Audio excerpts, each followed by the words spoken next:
Welcome, Angry Faithful, this week on What the Hell, where we go over interesting news that's happened this week.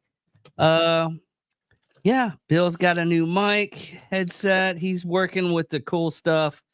Johnny, he's got a good mustache going today. Yes. Was it Sharpie or dye? It was dye today. Okay, real dye. Real. And I've gone to medium dark brown instead of. Get you the Detroit Tigers hat, man. You could probably pull off the pseudo Magnum PI thing. You just got to throw some contacts in there. Yeah. This is actually the official same brand, same company. He bought it from Orchid Shirt. Mm-hmm. I want the Lily shirt, but my wife doesn't like it. Big news starting out. Elon is out. That was our main title of this week. And we've actually spoke about this like a month ago, and now it's hitting the news because he's actually out. Elon is out. He's literally said, I'm going to stop doing government work for Doge and everything. But the thing about it is he is leaving, but Doge is staying. So, well, he's got a space company and a car company to fix. That was another thing is he's getting out because of the car company is going down. They're actually selling the Tesla trucks for like $60,000 right now. Oh, and Tesla, there was talk of the board was almost looking for another leader. So he kind of had to, but the Congress people I saw on X today were like, "Oh man, look, we put pressure on him. We got Elon. He had a 130-day limit. Yeah, that was up in a couple of days. They didn't do a damn thing, and they're like, "Whoa, we got to leave it around." Well, I mean, the problem with Little Dick Energy and then Trump derangement syndrome is the fact that you'll take anything as a win.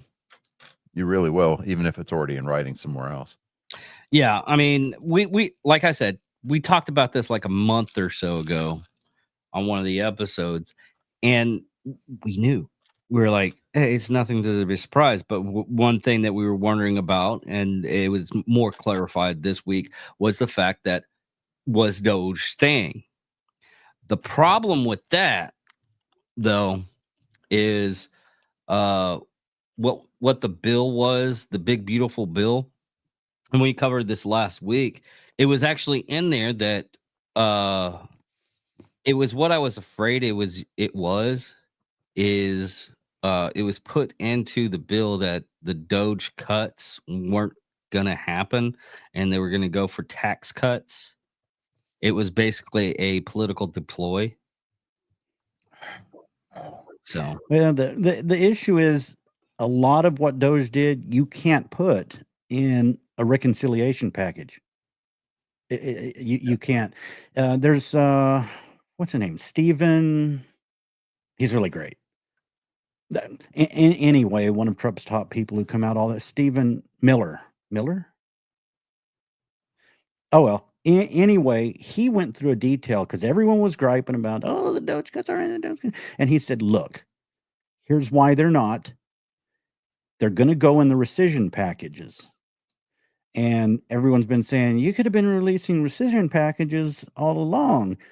And they haven't. They probably could have. But next week, they're supposed to release the first one. Yeah. And they're going to put them in rescission packages. And Stephen Miller is the House Deputy Chief of Staff. Yeah. Duh. So in layman's terms, we're never going to get that $5,000 check from Doge, right? No, I think we will eventually because Doge still exists. And not only does Doge itself still exist and is going to continue, but each cabinet already has ingrained a Doge itself in each cabinet. So they have kind of a small Doge that will continue that's built into the cabinet now. Right. Well, it's like the DoD with what man? I keep on messing up his name. Who's the DoD chief? SecDef, Pete Hegseth. Pete Hexess, yeah. Pete Hexess already said there's a lot of cut that Doge found out that he's allowed to do, and he has been. Yeah, so I'm all for streamlining the government. I'm all for making it a little bit more, well, actually a lot more efficient. Yeah, the problem, see, everybody thinks, okay, job security, go work for the government, get you a public sector job. The problem is that the larger the government, the more bureaucratic it is, the easier it is for it to fail. Case in point, I mean, look at the old Soviet Union. I mean, they had government officials for basically everything. And while, yes, on the surface, the arms race bankrupted the Soviet Union and collapsed the Russian economy, but you look at all of those people, and right after the Cold War ended and the Soviet Union collapsed, look at the look at the unemployment rate in the Soviet Union. Well, the old Eastern Bloc, right? The old was it Warsaw Pact countries. I mean, they were up around 50, almost 60% unemployment rates, specifically in Russia proper, because you had all these people that were working for the government. They had government jobs. They were somewhere woven into the fabric of the Communist Party, in the Politburo and, the like. But it wasn't until the private sector jobs and the capitalistic, ventures started popping up within Russia itself, where, people were starting to hire skilled trades. They were starting to hire the unskilled trades, people with soft skills, things like that, in order to make, like customer service, fronts and things of that nature. It wasn't until capitalism started creeping its way in, via Glasnost, that you started seeing the unemployment numbers drop. So, it's there was a lot of give and take as far as you know well, let me backtrack. The smaller the government, the better. Obviously, small but limited government. That was one of the things that Reagan talked about during his farewell speech, and that's one of the things that I think needs to be focused on and continue to be focused on as being a core element of the ethos of the United States. Because part of the reason why we are the land of opportunity, so to speak, is the fact that we allow the free markets to innovate. We allow the free markets to compete. And that's why things normally have been so affordable, at least here. Uh, and that's why people came, wanted and still want to come here. As far as immigration is concerned, they do it through the right channels, because they know that if they're here illegally, they're not going to get the funding to research their projects and prototype things like MRI machines. I know it's a whole thing, but yeah, I'm all for the shrinking of government, the cutbacks, and the unnecessary pork belly spending just needs to go out the window. Bill, you have something to show us? Oh yeah, and the person who had one of the best statements about that. The 9 most terrifying words in the English language are, "I'm from the government and I'm here to help." Yeah. I think you all know. I will go. I will go to my grave continuing to say this, but I miss Ronald Reagan. I kind of well, I was a little young through the Reagan years. I was too, but in retrospect, you look back at the speeches. I mean, that's the whole point of the Reagan Foundation and the Reagan Library, is be able to go back and look at that stuff, and to be able to see how he did things, to be able to see how he governed, how he handled political opponents. And it wasn't through lawfare. I mean, it was just through communication. Yeah. It's like, here, I'm going to put out these points, I invite you to come and try and change my mind. I'll guarantee you that you're going to walk out feeling different. Yeah. And, it just, the It- things that he brought to the table, was he a perfect man? No, absolutely he wasn't. And I think that was the beautiful thing about it, is the fact that we knew that, he had come from kind of questionable, beginnings. I mean, he was a part of the Democrat Party for a long time in California. He was a part of the unions out there, and of course, the unions back in the 50s. There was rumored that the communists were making their way into the unions and things of that nature. But he set himself apart, despite all of the Hollywood, despite all of the glamour, and the fact that he came up from the state of California. I understand he's from Indiana originally, but the fact that he came out of California as not only their governor, but the president from California, and he led one of the largest, if not still the largest, periods of peacetime growth in American history. I mean, to me, that speaks volumes, and that needs to be the model that presidents need to model themselves after. Every year I post online his Memorial Day speeches. And I highly recommend go to the Reagan Foundation and read some of or listen to some of the speeches. They have them all online. Yeah. Next up is Pittsburgh U.S. Steel rally, increased steel tariffs to 50% union. I'll go October. through that. Okay. That's just Cliff Notes. Oh, okay. I'll be right back. A little while ago, Trump had when he was elected, everyone said, and I think he even made a comment that, well, I'm going to really miss the rallies. The rallies never end. So he had a rally today in front of steelworkers in Pittsburgh, and they got the Nippon Steel in Japan said, okay, we're going to invest in the Pittsburgh's U.S. Steel. We're going to invest it, keep it afloat, build it up, but the U.S. would still maintain control. They had been trying to basically merge with it or acquire it. Now, there's a lot of people out there going now that, it's against Trump's America first. He let the Japanese come in and take over. I had some people that I responded to on that. I'm a union person and I'm in Pittsburgh and I know. Look back in October, the unions in Pittsburgh were saying, oh my gosh, we have to get the Nippon Steel money or they were going to go bankrupt. Yeah. So all the BS about, oh no, look, Trump's giving us away. No, but Trump during the campaign was against it. All the candidates were.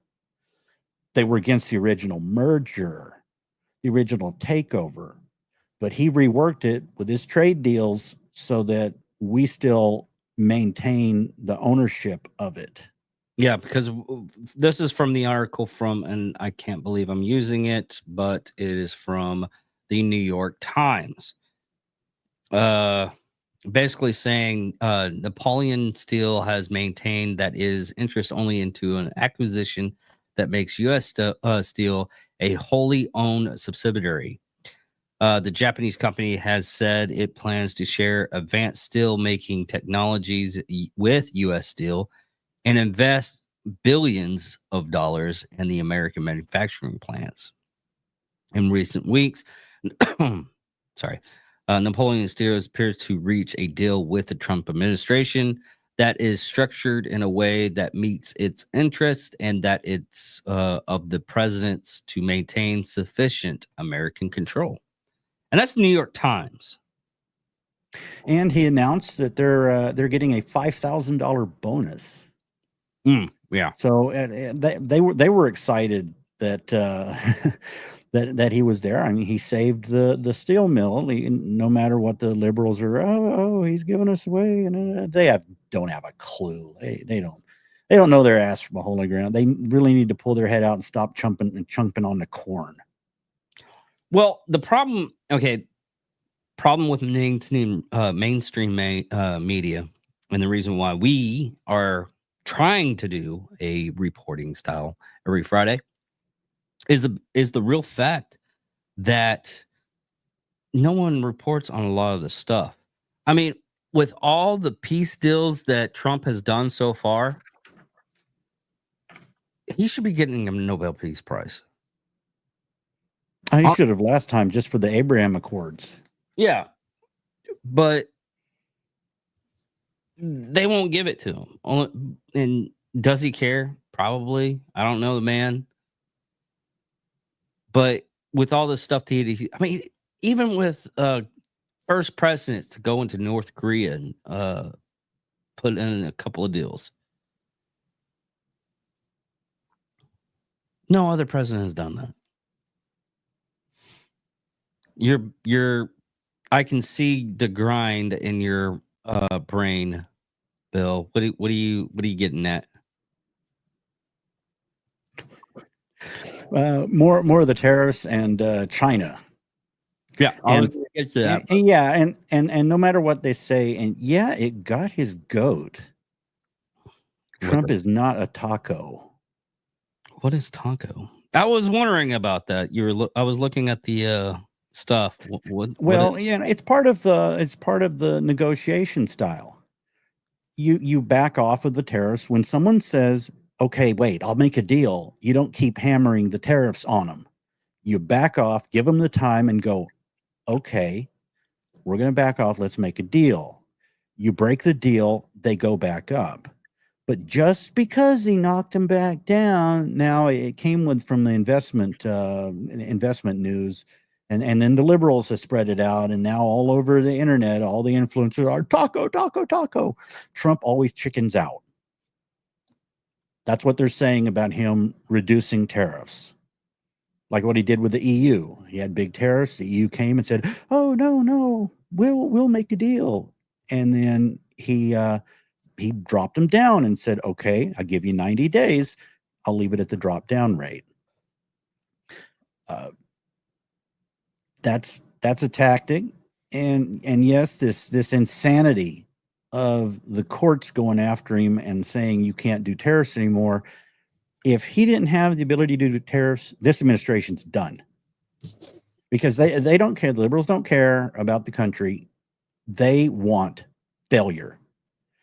And without the way he's doing tariffs, it's done. And yes, I attacked Rand Paul. Rand Paul came out and says, "Oh yeah, the courts did good." Yes, sorry. He came out and extolled the virtues of it, and I responded back, "Well, what the hell would you do?" They say, "Okay, Congress should make it." Well, just as an example, I used, I think it was South Korea. They spent 9 years doing a trade deal. 9 years. So what happens if you just say, "I'm going to do a trade deal only with China"? Well, look what China was doing of their origin laundering, passing products off to other countries. But Go ahead. they're passing products off to other countries. If you had done just a deal with China, they would find a way around it during that 10 years that you're trying to make a deal. That's why he had to deal with everyone.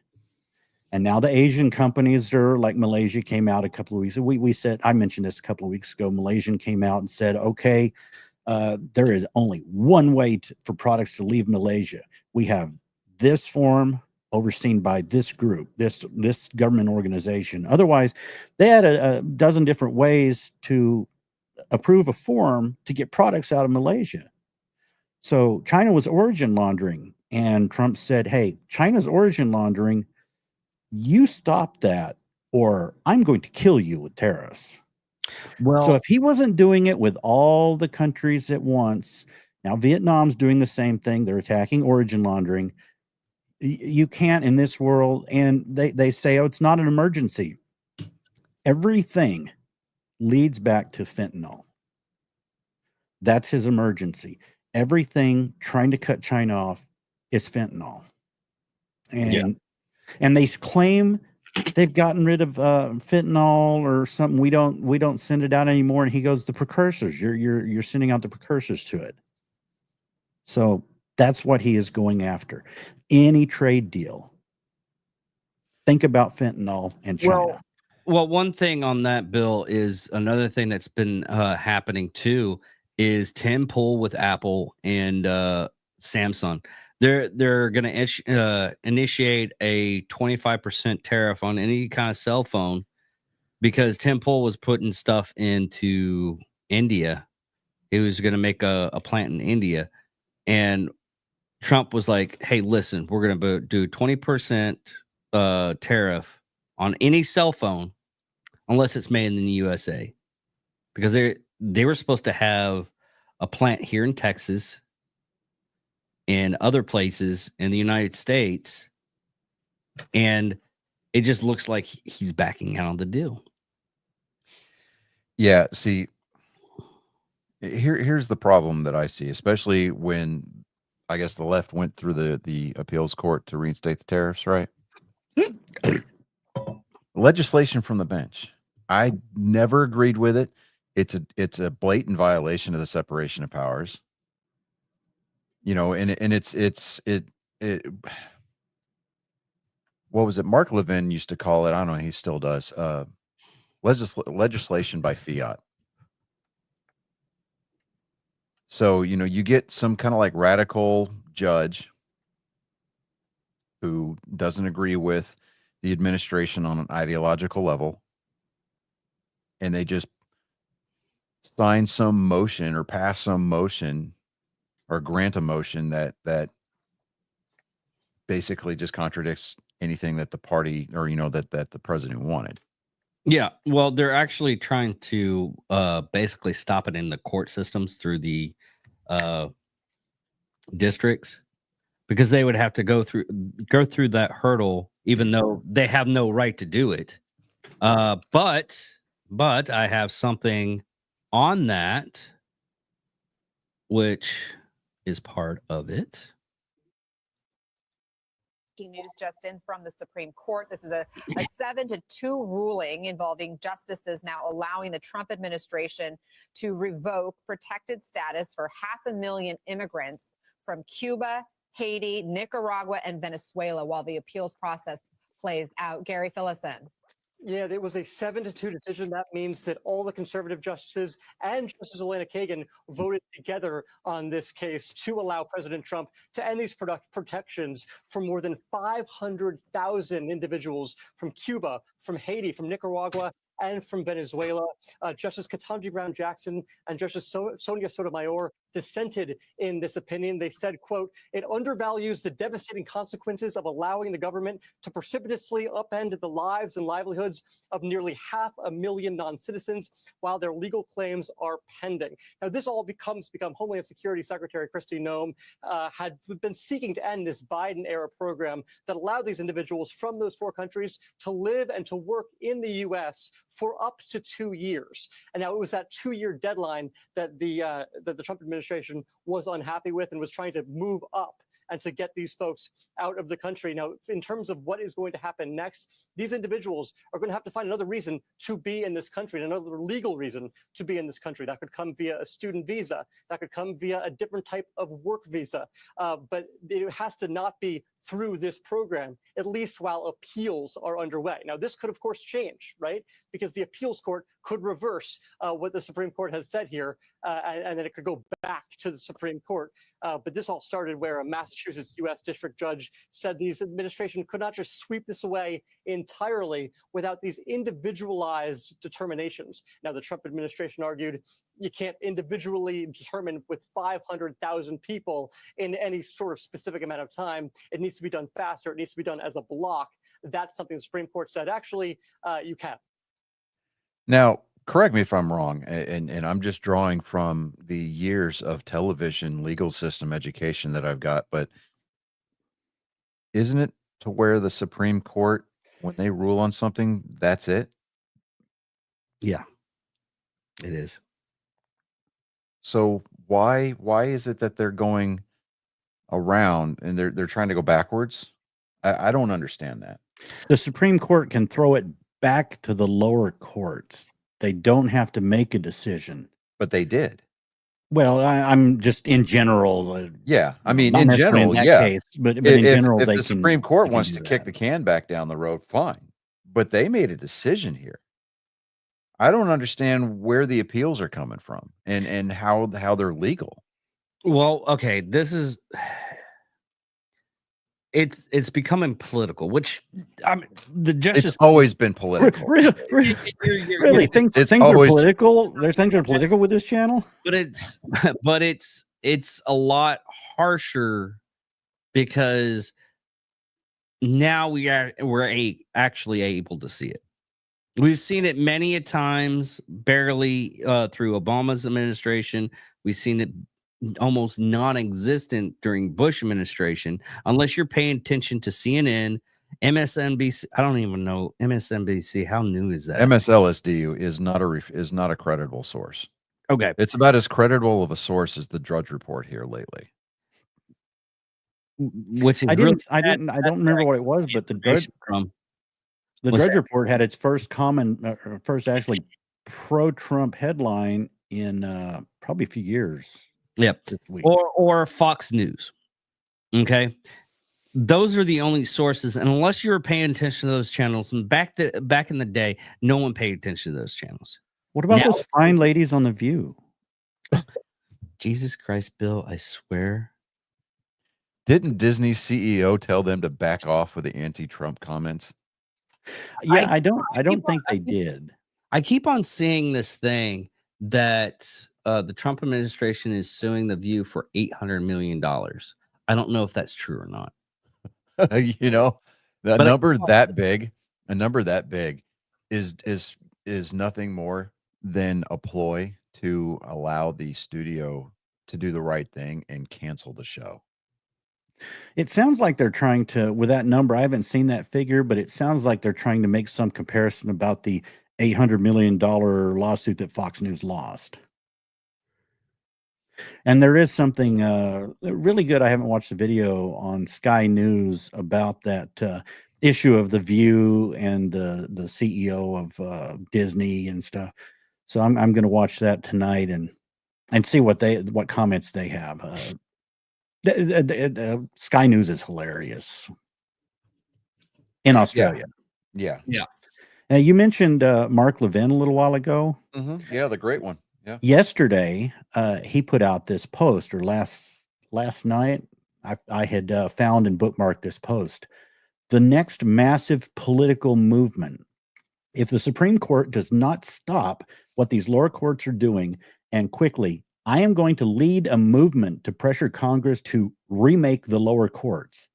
It'll take time, but it must be done. And under our Constitution, we have every right as the people of this country to press our elected representatives to uphold the Constitution and give us our republic back. The lower courts are violating separation of powers, seizing authority they do not have, and have become populated with rogue lawyers, activists. The Constitution empowers we, the people, and through us, our representatives, to fix this. We helped launch the Convention of States movement here, and we will bring millions together to address this. Again, it won't happen overnight, but if this continues, this will happen. After all, it really isn't about our president. It's about our republic and our Constitution. So I'm sure his blood pressure was really up when he pounded the keys on that one. I don't know what y'all guys are talking about. There's no reason why any kind of lawyer or judge would do anything to blockade some kind of precedence for someone to do their job or even be voted in as presidents. We don't have any precedents of that, do we?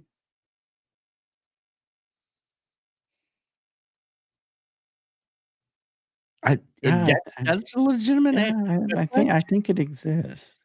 Are you sure? But it doesn't matter. Piss on it, you know? Yeah, he still became president. If they cared about the Constitution, we shouldn't have Republicans just roll over and wet themselves and go, "Yeah, do what you want with me. Do what you want with me." We should have, in the beginning, in the first few weeks of Biden's administration, or whoever was doing the signing, Anthony something. yeah, we should have jumped on with lawsuits. But we're nice. We're nice. We're not going to do it. We should have. But I was screaming for the first few weeks, read the executive orders, read the executive orders. I was reading the executive orders. Even Fox wasn't putting the executive orders out. No one was paying attention to them. And I saw what he was doing with ingraining DEI in our entire system of government. I saw what he was doing with the immigration. And he opened up immigration with from till about the mid-February. That's the main executive orders that he put in some more later, but the main ones were the up to the mid-February. And then what you have to do is look at the bottom of the executive order. This executive order revokes this, revokes this. And it was all of the revokes getting rid of anything Trump had out that was good for the American people, and the executive orders he wrote. They should have been arrested, and we should have removed this administration because they were ignoring the constitutional duty to protect our borders. And you could have just based it on the first few weeks of executive orders. We should have had teams of courts and lawyers jumping on those, going, Yeah, look but what you're the problem doing. is that when the DOJ at the time was in the back pocket of the Democrat Party, and they were actively and openly conducting lawfare against political opponents of the left, I pray and I hope that the Biden administration is going to be the closest thing that we will ever see to a true, and correct me, Bill, if I'm using this term wrong, oligarchy in the United States of America. Yeah. The oligarchy is there, but you've got people like Tom Steyer. People said, "Oh, Elon's an oligarch." An oligarch is someone who's going to be continuously putting money into politics, and their lifetime desire is control of people, like your George Soros, like your Tom Steyer. So I wasn't off base. I didn't use it completely incorrectly. Oh no. Okay. That's even though the Raging Cajun said, "Why is that? He's an oligarch. They shouldn't be using that word." And most of the people, if you go to the protests and you go, "Hey, yeah, let's stop the oligarch," what is that? Bad rich person. Yeah, they're nuts. And I love the whole eat the rich thing that the left is trying to put up there, even though that they are the ones that they're portraying as bad guys. It's I don't know about you two, and I don't know about anybody that stumbles across our happy little section of the universe. I've never had a poor person sign my paycheck. I mean, the only poor person that signed my paycheck is me, and that's when I took it to the bank to deposit it. Yeah. And they even talk about how Elon steals other people's ideas. Yeah, okay. 2 other people created Tesla, created the original Tesla. But if Elon hadn't have stepped in with his vision and his money, you'd never heard of those 2 people. So they have no concept. Liberals have no concept, or they have a concept and just want to lie about it, on how business actually works. Yeah. And they say even SpaceX. Well, no, he was actually studied rocketry in college, and very few people mention that. And yeah, he heard about this guy who was basically building large home rockets in the desert, and that's who he snagged to begin his rocketry at SpaceX. Yeah. If Elon hadn't done that, that guy'd still be building hobby rockets. So the oligarch, and Elon has no desire to keep in politics and to control people.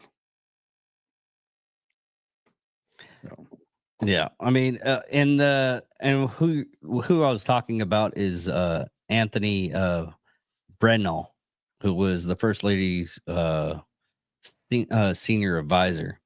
And why does the first lady have a senior advisor? That's my thing. First lady's got a whole staff. But why? They're the first lady. They shouldn't have any kind.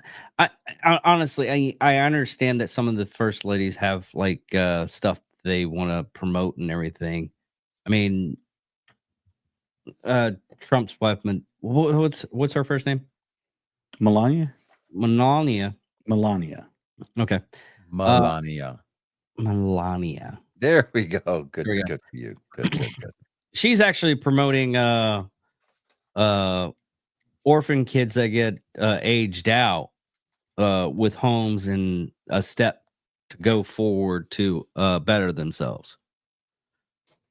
I get stuff like that when you're doing charitable stuff, which first ladies should do. But she signed the Take It Down Act.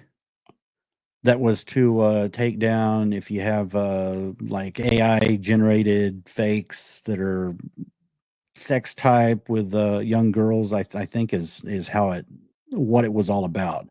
And she signed that, and the liberals are like, look, it's not valid because she's signing it. Trump didn't. She created the bill, and when they do stuff like that, sometimes first ladies will ceremoniously sign it, and basically it can be given out as mementos.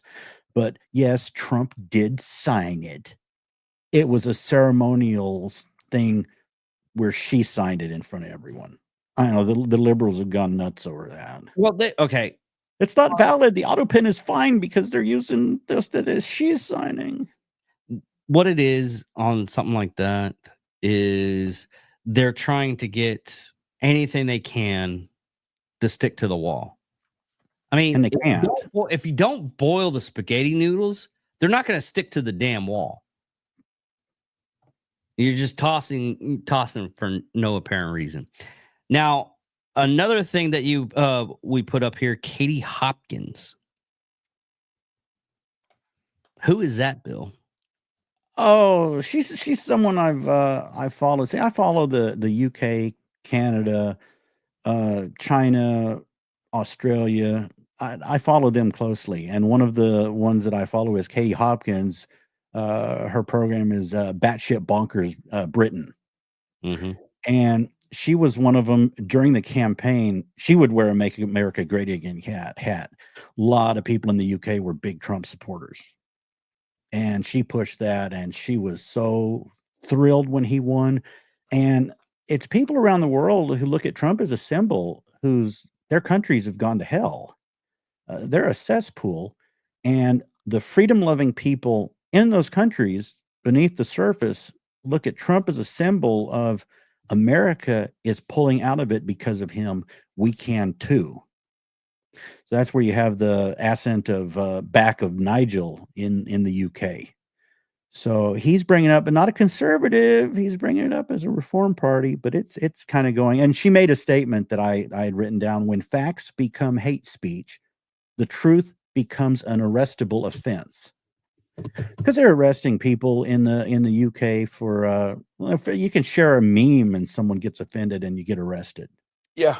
It's Thank God our group chat is locked down. here's the thing. Okay.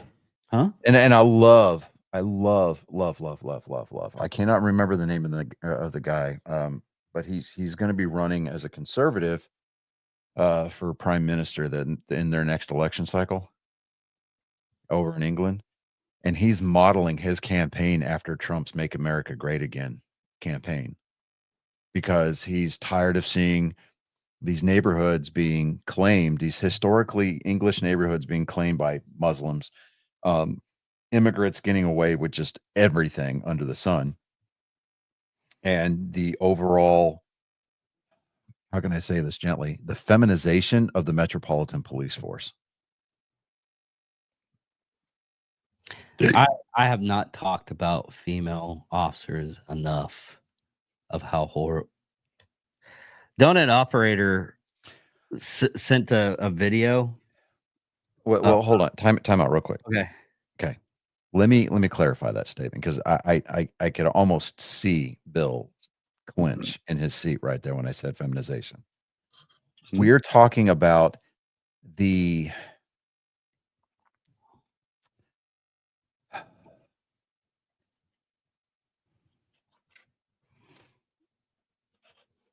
softening of the metropolitan police force. The I don't want to say dumbing down because I mean there are intelligent individuals who work for the police department there, but it's police officers are not allowed to carry weapons.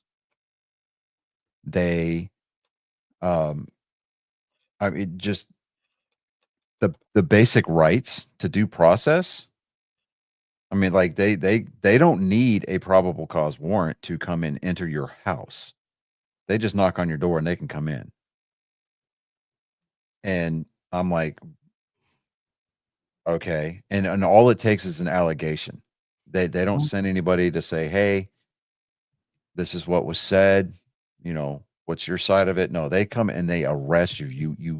You obtain an arrest record that is non-expungible. Especially if you forget your TV tax. It's I'm just like TV it tax? blows me away. You know, and then they brag because like, you know how like police departments and sheriff's departments around around our country will talk about, they'll post drug busts and, you know, fentanyl busts and things like that, gun busts. And, you know, they'll post pictures of like stacks of money, or in the case of the Wichita County Sheriff's Department, like a couple of dollars in spare change and like a sandwich bag with like part of a pill in it. Oh, this is a big bus coming out of, you know, 44, whatever. So over there, they'll post like pocket knives. And we're talking like the Swiss Army variety. Like they went into a guy's home, for no other reason than somebody saw a sword next to his fireplace mantle through the living room window from the street. And they removed the sword from his home and charged him with unlawful possession. Yeah. And Bill, yes, England has a TV tax. England has a lot of additional taxes. Yeah, Are you talking about the VAT tax that applies to televisions? I think so. But they'll actually physically go into a person's house and count how many TVs they have.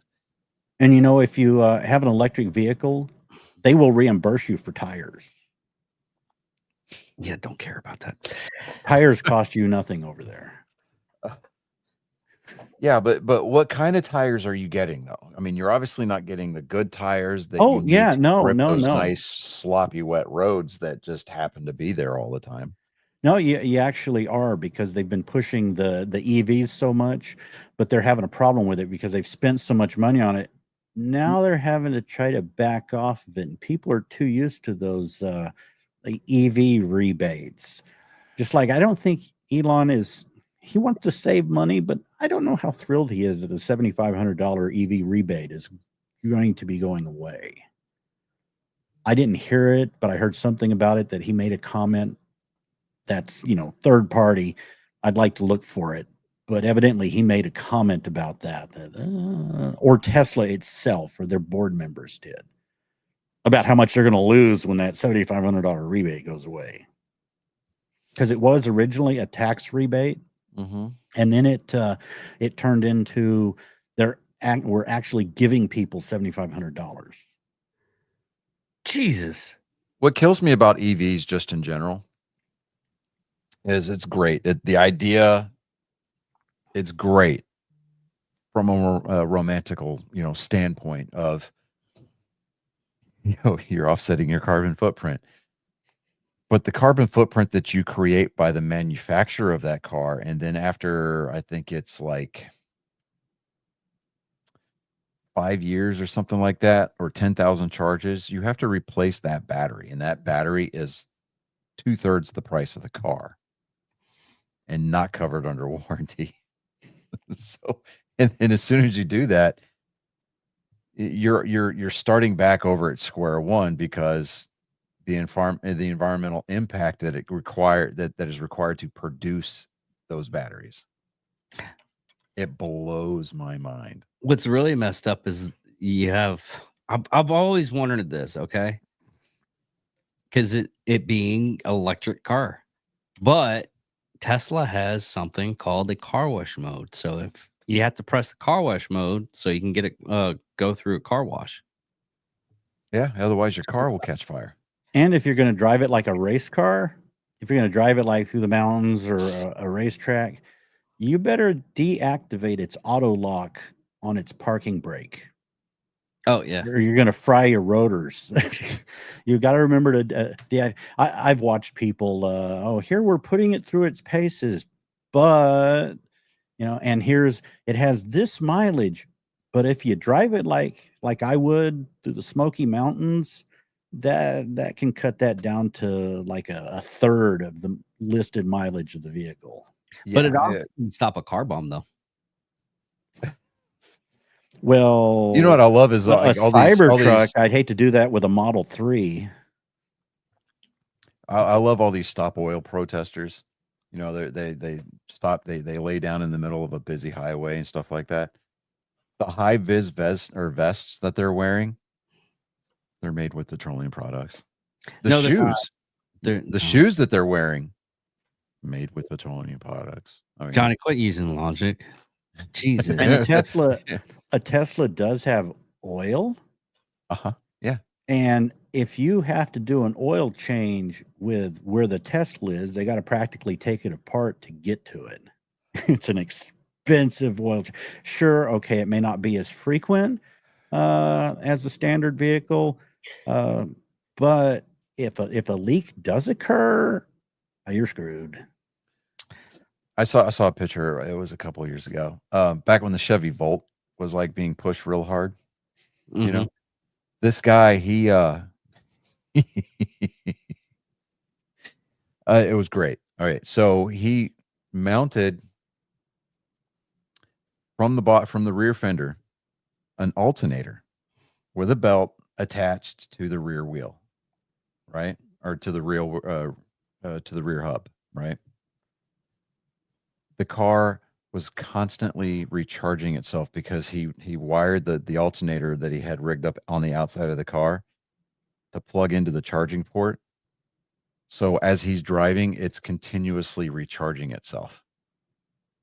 Would that actually work though? Well, some vehicles, GM stepped in and took the car back from him. that does work with some vehicles. Some vehicles can charge while moving, not all of them. I was driving down through the Metroplex, down on 183, I think, and it was really, really busy. So there's 4 lanes of wall to wall. If it wasn't, I really wanted to take my phone and take a picture of something. There was a cargo van went by, and he had, the little where you can have in your hitch a little platform you stick in your hitch. Yeah. He had a generator on that, Yeah. and the wire going around plugged into the vehicle while he was going down the road. Yeah.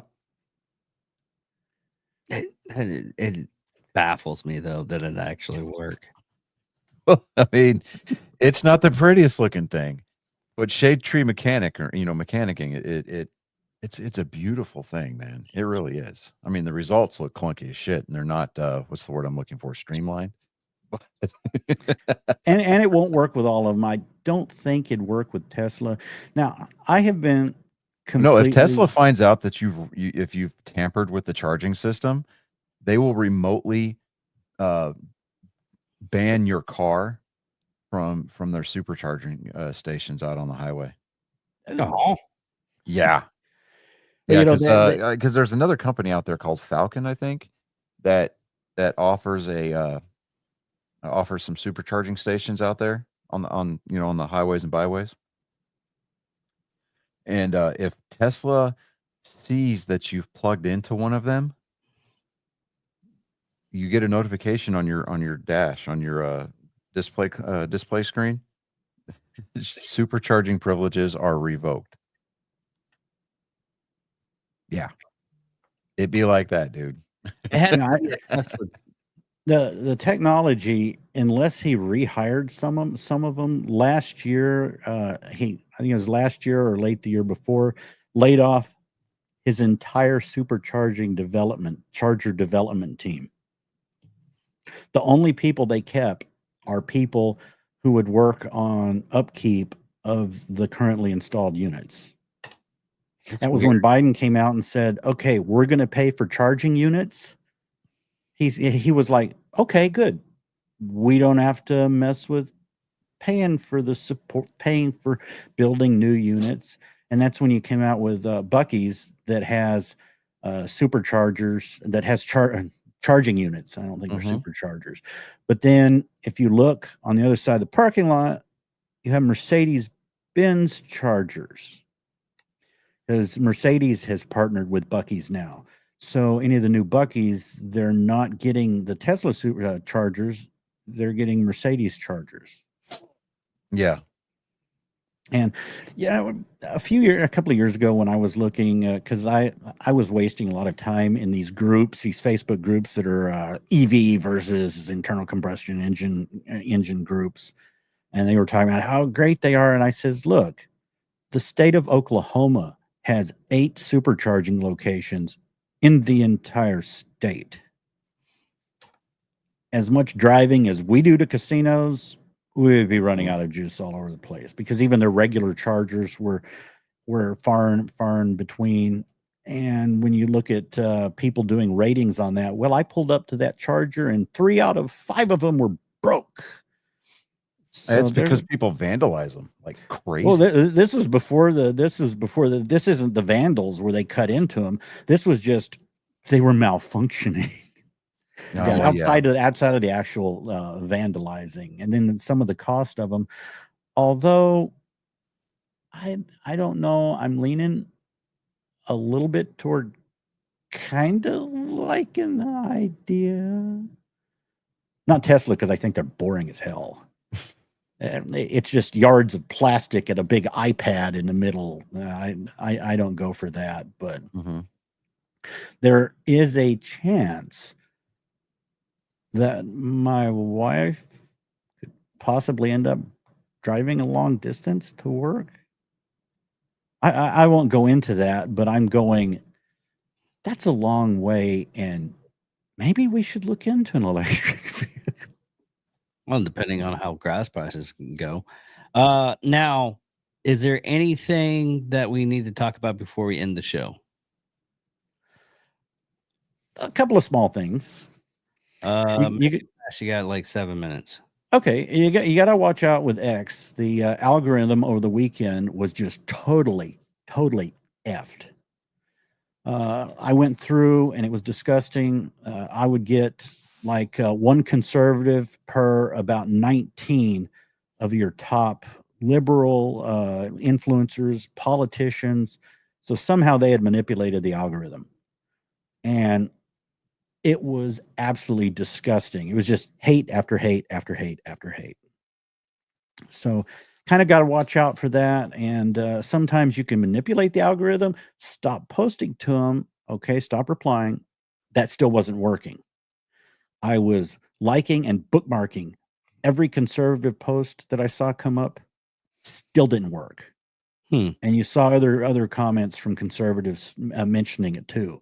And I think that lasted till maybe Monday or Tuesday. So at least 3 or 4 days, the algorithm on X was totally screwed for conservatives.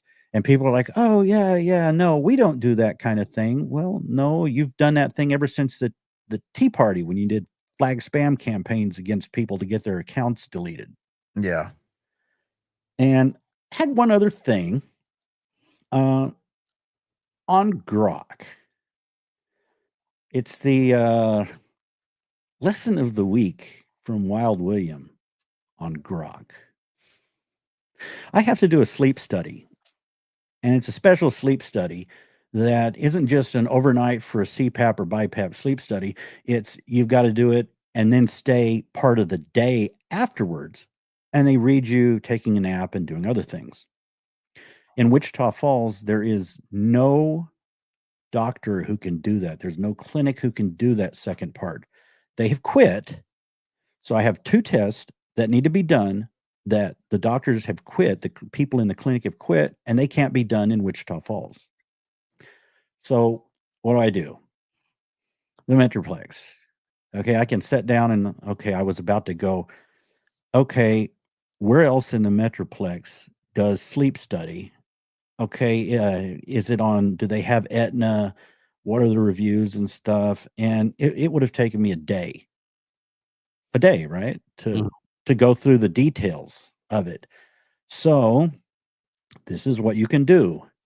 I need to take a 2-part sleep study test, a polysomnography code CPT 95810, and a multiple sleep latency test, MSLT code CPT 95805. Always give him as much detail as you can. My city doesn't have a doctor who can do it. They quit. Can you find a doctor or clinic in the Frisco, Plano, North Dallas, Fort Worth Metroplex area that does the test? I have Aetna. They need to accept Aetna. Can you also compare the cost and maybe find comments or reviews on the different people and clinics? So in 5 seconds, I got a list of this clinic, Baylor Scott and White Medical Center, location. They do this. They take Aetna. Here's a cost estimate. Here's reviews and comments that people have made about it. And then he went through and listed several, and then came up with the summary, his recommendation of here's the one I would recommend doing first, and here's why, and here's a close second why. So if you start to get to actually using Grok for something other than funky little pictures, having it draw, things like a dog pulling a sleigh in a Santa suit over Mar-a-Lago, not that I've had to do something like that. Yeah. And one of the things I noticed is cost estimate. It came out, he couldn't pull out the actual cost estimate. Right before Biden was inaugurated, Trump had put out an executive order that would have required, and he was going to try to codify it, and Democrats would have probably gone on with it, that would require clinics to post the fees for all services. Publicly post. But Biden, that was one of his first days, revoke. All right. So real quick tip. All right. Coming from somebody who used to work for Blue Cross Blue Shield, you want to look at, there's a lot of different factors that go into billed charges versus allowed amounts for in-network providers. Say, for example, like CT scans and, MRIs. Go to a third-party imaging center that's in network for your provider or for your network, because their overhead's going to be a lot lower. They tend to lease or rent their machines, so they don't have to charge for upkeep because that's taken care of as part of the lease. They turn out the lights at 5 o'clock, roll up the sidewalks, and somebody puts the dog out in the back, right? Hospitals, they're open 24 hours a day. They own their machines, and you're paying everybody's salary. So that's why a facility claim is going to run you a lot higher than a third party claim for a networking like imaging center or sleep study center that's not owned by a hospital, because and that's another thing to look for is like Baylor Scott and White, they've got their fingers in just about every basket out there in DFW. So if you go to a third party imaging center and they're in network, you might want to find out if they're owned by a larger hospital network, because if they are, there is a likelihood that they will bill as a facility claim. So that's why, another reason why cost estimation went out the window, because hospitals realized that they were losing money to these third party people and started buying them up. So everything really kind of just leveled itself out, and it damn near approached that fine little line of monopolistic practices. So yeah, that's another That's another little hot tip for you there. Now, you did remind me of something that I need to look for. And this happened. I've had a sleep study. My wife's had a sleep study. And I've had two. And you've got to watch out. The clinic does a sleep study. Then they send it out to a neurologist to read it. Yeah. And then it goes back to the doctor. And on when I go to, and you just reminded me, thankfully you reminded me because I was going to forget to check into that. The first time I did it, the reading went out to a doctor that was out of network. Mhm. So I got a bill for him. So the next time I did a sleep study, the sleep study doctor, I said, hey, who are you going to send it out to read it? And he told me, and I said, no, who else can you send it to? So Yeah. I made sure that he sent it to an in-network neurologist. And a lot of those, like if you go in for a surgical procedure or anything like that, and you got the anesthesiologist, the anesthesiologist needs to be in network, obviously. But something else to kind of keep a lookout for is uh, their anesthesiologist assistant or a surgical assistant helping the surgeon out. They may be an intern, right? That's they're just observing a surgery before they're turned loose to to do a solo or anything like that. Those assistants, those anesthetician assistants, those surgical assistants, they are not contracting with anybody, and they will file a claim for the same number of minutes as the actual performing provider, and they can bill you for everything over the allowed amount because they're considered out of network. So that's something else that you can request too, is that when you go in for these procedures, you actually as a patient have the ability to go, I do not want anybody in that operating room touching me, having anything to do with me at all that is not contracting with my insurance. You have that ability. So that's a little cost saving tip for a lot of for everybody out there. So when you're admitted, you can just request that to Mhm. the admissions. Yeah. Good Because one. it is that's a big thing that they do not tell you about. And that was one thing that I found out whenever we would have to make adjustments on claims or process claims. You see a lot of these like high dollar claims, and it's for the same procedure. Same date of service, the whole 9 yards. And they would go in there, and it would be, that all they did was sit back in a chair and watch. That's all they did. They didn't physically do anything. They were just in the room, and now you're paying for their time. Damn. Yeah. And it was some of the most dirty, underhanded crap that I've ever seen in my life. I mean, don't get me wrong. I'm all about helping people try to pay off their student loans, but good God, do it honestly. Yeah. I mean, at a certain point, interns, they're paid by the hospital. They're on payroll for the hospital. You're there in a learning capacity. You haven't even taken your boards yet. So you're not officially a doctor, right? Or one that's at least licensed by the state that you're practicing in. But just stay away from the billing departments, for crying out loud. And hospitals continue to let that happen too. And it's, and if you don't pay on it, a hospital, all they do is just write it off on their taxes. So, it doesn't matter to them. They'll just, the clerks in the billing departments, they look at a piece of paper. They're just data entry people, pure, plain and simple. Yeah. But yeah, definitely.